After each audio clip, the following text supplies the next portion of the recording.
মন্ত্রী মশাই, জি মহারাজ। আমার ছেলেকে বিবাহ দেব, তাই তুমি রাজ্যের সকল মানুষকে জানিয়ে দাও। ঠিক আছে মহারাজ।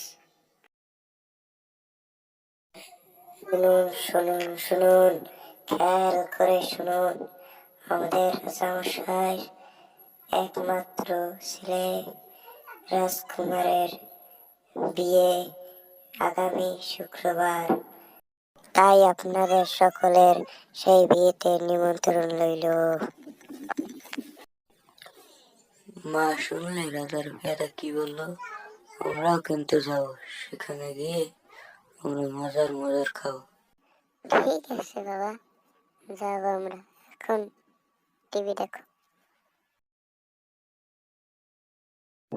বিয়ে তো হয়েই গেছে, এখন তোমরা সবাই খেয়ে নাও, তারপর সবাই একসাথে বাড়ি যাবে।